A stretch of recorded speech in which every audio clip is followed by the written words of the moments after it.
بله ورځ ما په جمعې په ورځ باندې په سوشل میډیا باندې هغه بیان جاري کړو د سوی ګیس خلاف نو الله پاک دې نوشیروان حاجي صاحب سره ښه وکړي په ټکسلا اسلام آباد کې زما پسې هیرینګ وکړو چې تا خو ښه وکړل چې دا خلک رایق شي او زه اسلام آباد کې یم چې زه درشم نو د دې خلاف په سپیکر وتړو او اعلان به وکړو په کلي کې او احتجاج به جوړ کړو نو ما ورته حاجي صاحب خو جوړ کړو نو که څوک راوځي نه وایي خدای دې کې وایم عوامي او د غریبو نمایندګان یو مونږ ته دې څوک لس کسه وربېږم زموږ دپاره برابر دي مونږ به خپل حق ادا کړو ما دا خبره خو د حاجي صاحب ښکلې وکړه بلکل په دې کې راسره زما اتفاق دی په هغې کې بیا زموږ سره ادریس باچا هم ملګری شو نو سارو ګرځېدو ګاډۍ مو ګرځو داسې مایزاره چپای او داسې ډنډې پورې بترامه پورې نو ښه دی بیا هم دغونه خلک مونږ ته حاضر شو دا هم ستاسو ډېره شکریه ادا کوو نو دا مونږ څنګه په سوشل میډیا رالو دې ځای کې احتجاج ته ولې جوړ شو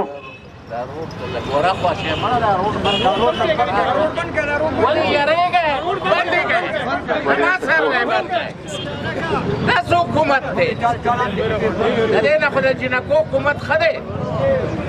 نو دا روډ ولې راووتو دلته چې دلته وګورو مونږ د عوامو نمایندګان یو خو هغه مونږ په ویلبلس کونسل په سطحه یو خو د یو سي په سطحه یو چې دلته به راوتو بازار ته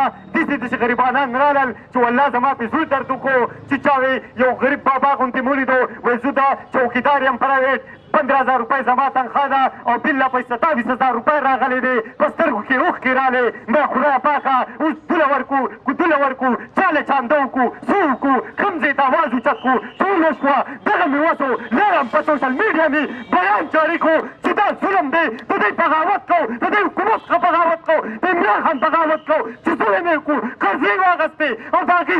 هغې زیاتې اوس د دې عوامو غریبو نه اوسي مونږ مکمل د دې بغاوت کوو یوازې د پي ټي آی خلاف نه یو که دا ظلم نشنل پارټي کوي د هغې خلاف یو که دا زما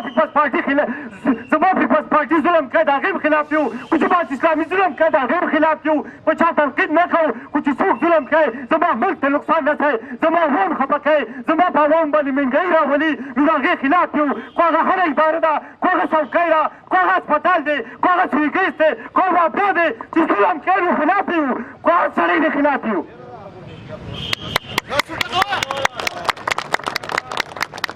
او اوس هم حکومت ته وایو چې ګبرې مه ګڼه خو داسې بلونه تا جاري وساتل نو دا درته وایم چې په دې ملک کې به ورته وخڼلی شي ځای په ځای به احتجاجونه وي سټرایکونه به وي دا دې کالجونه خلاوېږي نو سټرایک خلاوېږي دا ټول هم بم راوباسو دا ته به روډونه هم بندو دا ته به احتجاجونه هم کوو دا ته به درد هم درکوو دا حکومت ته تا ته به په دې ملک کې غټه مسله پیدا شي خو درته زره دا بلونه کم کړه دا خپله فیصله دي واپس درته زره واله دلته چې زما کوم اورېری صاحب دی هغو ته هم سوال کوو چې پاسه پیسمنۍ کې دې باس وکړه چې درته زره د عمران خان دا فیصله واپس واړي وزیر خزانه دې خپله فیصله واپس والي په دې خفه یو چې قدر پرې ګیس دی زما په علاقه کې پیدا کېږي په ما پرې ګیس ګران دی ولې دې ګران دی مکمل یې خلاف یو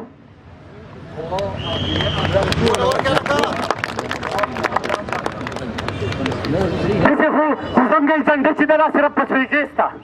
اوس خو پکې داسې زه نورو مهنګای ته نور روزمره کم خوراکونه ګران شوي دي که بای باس کوو دا باس اوږدېږي ولې چې نور خلک مشران به وي هغو به هم خبرې کوي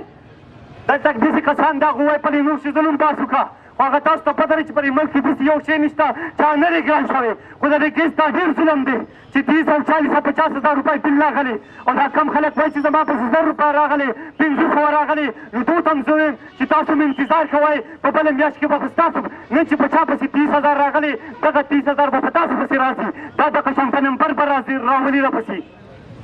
په دې کله پریمیا کې مه ځئ چې ما پسې کم راغلی د بل پسې زیات راغلی زه نه وځم دا مسله ټول عوامي ده پکار چې ټول راوځئ حکومت ته دا وایو چې دا خپله فیصله واپس واله او کوم چې دا ګیس بلونه زیات راغلي دي دا دې زر ته زره په دې کې کمي وکړي یا د وطني معافي وکړي یا د مکمل معاف کړي او مکمل د دې حل راوباسي او زه نورو مشرانو ته هم سیاسي ته وایم چې راوځئ میدان ته راوځئ او د دې خبرې حل وباسئ ولې چې نن زه په دې کې سیاسي خلک ډېر کم وینم ولې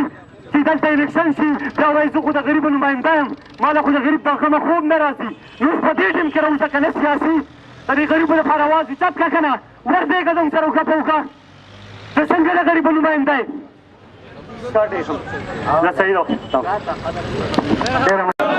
ظالمانه بلونه ظالمانه بلونه ظالمونه